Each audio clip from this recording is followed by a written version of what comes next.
আউশগ্রাম ছোড়ায় প্রতিবাদ মিছিল তৃণমূল কংগ্রেসের।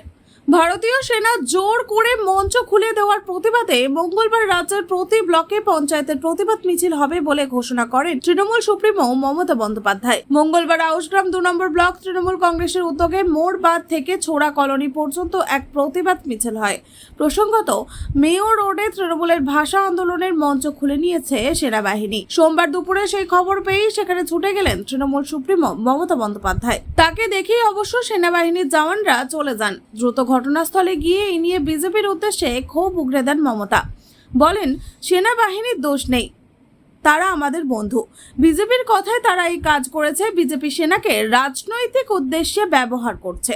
কেন তৃণমূলকে না জানিয়ে সেনার এই কাজ, সেই প্রশ্ন তুলে মমতার বক্তব্য, আপত্তিজনক কিছু থাকলে আমরা নিজেরাই মঞ্চ খুলে দিতাম।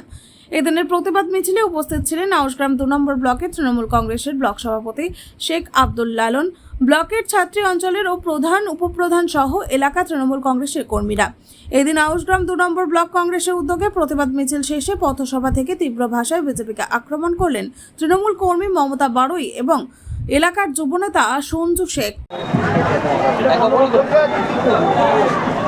আজ মাননীয় মুখ্যমন্ত্রীর যে নির্দেশ, সেইটা আমরা আউশগ্রাম বিধানসভা আউশগ্রাম 2 নম্বর ব্লকে রামনগর অঞ্চলের মোরবান হইতে ছুরা কলোনি টোটাল আমরা 7টা অঞ্চলকে নিয়ে মা বোন পিসি মাসি সমস্ত আমার ব্লক থেকে একদম অঞ্চল থেকে বুথ লেভেলে সমস্ত কর্মীরা হাজারে হাজারে কাতারে কাতারে মানুষ এসে আজকে এই দিদির যে কালকে ছবি সরানো হয়েছে, আমাদের যে প্যান্ডেল ভাঙা হয়েছে এবং সর্বোপরি যেটা হচ্ছে যে আমাদের দিদির ছবির ওপরে টাচ করা মানে আমাদের হৃদয়ে টাচ করা, অর্থাৎ এইটা কিন্তু বাংলা আজকে ভালো চোখে মেনে নিচ্ছে না।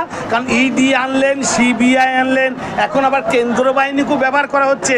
যে কেন্দ্র বাহিনীর ওপর আমাদের ক্ষোভ নাই, তিনাদিকে যে পরিচালনা করছেন তিনাদের ওপরে ক্ষোভে আজকে আমাদের এই আউশগ্রাম বিধানসভা আউশগ্রাম 2 নম্বর ব্লক বোর্ড যে দেখিয়ে দিল যে আমরাও নারীরা আমরাও পারি এবং এখানেকার যত কর্মীরা সকল কিন্তু দারুণভাবে উৎফুল্লতভাবে এত বেশি জমায়েত হবে আমরা নিজেরাও ভাবিনি যে আজকে দিদি কতটা মানুষের কাছে হৃদয়ে ঢুকে গেছেন, আমাদের সেনাপতি কতটা মানুষের কাছে হৃদয়ে ঢুকে গেছেন, তার প্রতিফলন আমরা এই আউশগ্রাম 2 নম্বর ব্লকের রামনগরের অঞ্চলে আজকে প্রতিবাদ মিছিলে দেখতে পেলাম।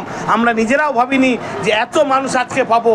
সকলেরই কিন্তু একটাই লক্ষ্য, ওই দিদির ওপরে ওই সেনাপতি অভিষেক ব্যানার্জির ওপরে ইডি সিবিআই এত কিছু না করে আবার কেন্দ্র বাহিনী তাদের পেছনে লাগানো, এটা আমরা কিন্তু কেউ বাংলার মাটি শক্ত গাটি বাংলা মেনে নিচ্ছে না এবং মেনে নেবে না।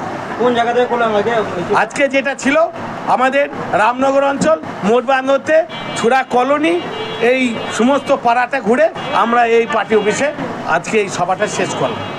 কেন্দ্র বাহিনী বলছে যে 31 তারিখ অব্দি লাস্ট ডেট ছিল ওখানে মঞ্চ বাঁধা, তারপরে তারা 1 তারিখে মঞ্চটা খুলেছে, তারপরেও এরকম প্রতিবাদ মিছিল কেন? দাদা, যদি সেইটাই হবে, মঞ্চ যিনি খুলেছেন সিস্টেমের কোনো কিছু দেখলেন যে সেইটা তো তার প্রসেস আছে, সেইটা কি হবে? যিনি প্যান্ডেল বাঁধেন তিনি খুলেন। কোথাও দেখেছেন নাকি যে কেন্দ্র বাহিনী 200 কেন্দ্র বাহিনী গিয়ে সেখানে করতে হবে?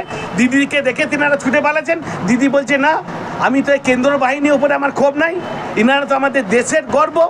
কিন্তু যিনারা করাচ্ছেন ইনাদেরকে দিয়ে যে এত জঘন্যতম কাজ করাচ্ছেন, এইটা কিন্তু বাংলার মানুষ মেনে নিচ্ছে না, মেনে নেবে না। তাই 26-এ তার জবাব দিবে। 26-এ 26টাও আসন আপনি এই বাংলায় আর দেখতে পাবেন না। আপনারা বলতে চাইছেন তাহলে বিজেপি কেন্দ্র বাহিনীকে ব্যবহার করছে? অবশ্যই। আজকে দেখুন আপনি যে আমাদের 3.5 বছর থেকে 4 বছর পর্যন্ত আমার আবাস যোজনার বাড়ির টাকা বন্ধ, 100 দিনে কাজ করে সেই কাজের টাকা বন্ধ, আমার 100 দিনের এখনও মেটেরিয়ালসের টাকা বাকি, হাইকোর্ট রায় দিলেন, সেটা আবার সুপ্রিম কোর্টে তিনারা গিয়ে আটকে রাখলেন এবং আবার জল জীবন মিশন সেটাও বন্ধ। আমাদের জিএসটি 1,93,000 কোটি টাকা, সেটাও আমাদের নিজস্ব টাকা, আমাদের রাজ্যের টাকা, সেটাও তিনারা বন্ধ করেছেন। আমরা দেখলাম আপনারা এই মিছিল থেকে সাহের বিরুদ্ধে কথা বলবেন। অবশ্যই কেন্দ্র বাহিনী যেটা আছে সে তো সাহায্যের নির্দেশটাই, তিনার ছেলের আয় কোথায় ছিল, কোথাকে গেল, আজকে তিনারা কি করছেন? তিনারা ত্যাগী নয়, গেরুয়ার অর্থ হচ্ছে ত্যাগী, তিনারা হয়েছেন এখন ভোগী। আর ওই যে মোদির যে নামটা আমাদের লজ্জা লাগছে, নীরব মোদি, ললিত মোদি, সমস্ত দেশের টাকা, আপনার আমার টাকা নিয়ে গিয়ে বিদেশে চলে যাচ্ছেন। আজকে কি বললেন যে প্রতি মাথা পিছু কত লাখ টাকা পাবো, বছরে কত কোটি টাকা চাকরি দেবো, এই ভাবটা। দিল্লিতে কি বললেন, এই করব ওই করব। আজকে দিল্লিবাসীরা কি বলছেন যে বিজেপিকে ভোট দিয়ে আমরা বড় ভুল করেছি, এই ভুল দেশের মানুষের কাছে আমরা প্রার্থনা করছি কেউ আর বিজেপিকে ভোট দিবেন না। আজকে বাবরি মসজিদ ভেঙে যে মন্দিরটা করলেন, রামজির মন্দির, সেখানেও তিনারা হেরে গেলেন। তাই আজকে রামজি ভুলে গিয়ে আবার ওই যে উড়িষ্যায় জিতছেন, ওখানে কি বলছেন যে জয় জগন্নাথজির জয়।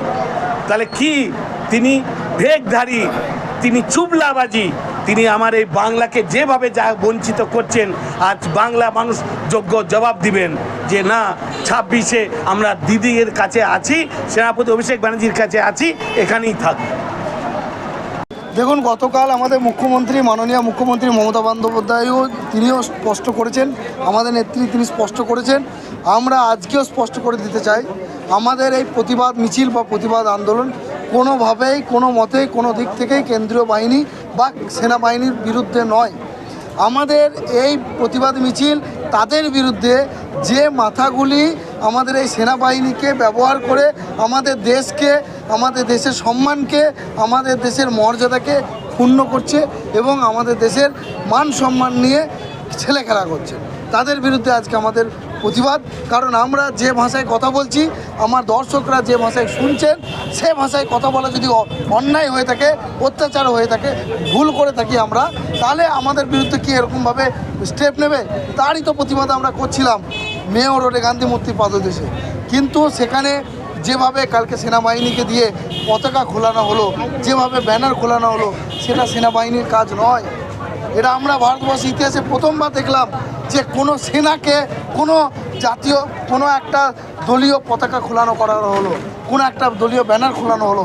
এটা আমাদের কাছে লাঞ্ছনা, এটা আমাদের কাছে একদমই মাথা হেড হয়ে যাচ্ছে। আমাদের সমস্ত অ্যাডভান্স করা ছিল, পেমেন্ট করা ছিল, তাদের কাছ থেকে সমস্ত পারমিশন নিয়ে আমরা যে মিছিল এবং আমাদের যে কর্মসূচি, আপনারা আমাদের সোশ্যাল মিডিয়াতে অফিসিয়াল ওয়েবসাইট পেজেও দেখতে পাবেন, যেখানে আমাদের প্রত্যেকটা জায়গায় লেখা ছিল কোন কোন শাখা সংগঠন কোন কোন দিনে সেখানে গিয়ে কর্মসূচি পালন করবে এবং তার পরবর্তীতে প্রত্যেক শনিবার এবং রবিবার সেখানে যে কর্মসূচি হবে তার আগাম নোটিফিকেশান আমরা দিয়েছিলাম। যদি তাই হতো তাহলে এতদিন কেন চুপ করেছিলেন? হঠাৎ করে এই সময় কেন মনে হলো যে না, এখনই খুলে দিতে হবে? আপনারা কেন নোটিফিকেশান জারি করলেন না? কেন আমাদের যারা দলীয়, যারা আমাদের রিপ্রেজেন্টেটিভ আছে তাদের সাথে কথা বললেন না?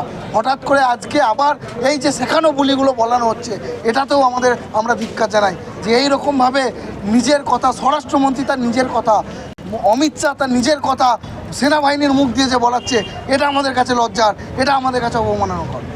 দেখুন, এর আগে কেন্দ্রীয় সরকার কখনো ইডিকে ব্যবহার করেছে, কখনো সিবিআই ব্যবহার করেছে, কখনো ইলেকশন কমিশনকে ব্যবহার করেছে।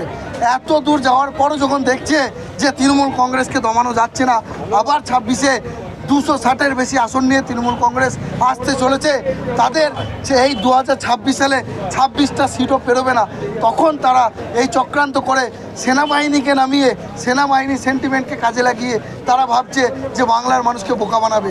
বারংবার তারা এই কাজ করতে গেছে। তারা প্রথমে বলছে আমরা বাংলাকে দখল করব। আরে বাংলা দখল করার কি আছে?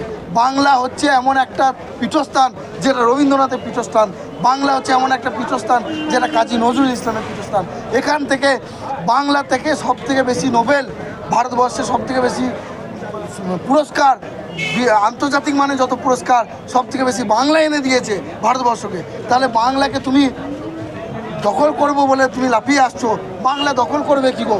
বাংলার মানুষকে দখল করা যায় না, বাংলার মানুষের মন জয় করতে হয়, বাংলায় কথা বলতে শিখতে হয়। শুধুমাত্র এসে জয় মা কালী বলে দিলে হয় না, জয় মা কালীকে ভেতর থেকে শ্রদ্ধা করতে হয়, জয় মা দুর্গাকে ভেতর থেকে শ্রদ্ধা করতে হয়। তোমাদের যদি এত শ্রদ্ধা আছে তাহলে কেন দুর্গা পুজোর যে অনুদান দেওয়া হচ্ছে সেই অনুদানের টাকা তোমরা বন্ধ করার জন্য করছো? এই প্রশ্ন আজকে আমরা বিজেপির নেতাদেরকে ছুড়ে দিতে চাই।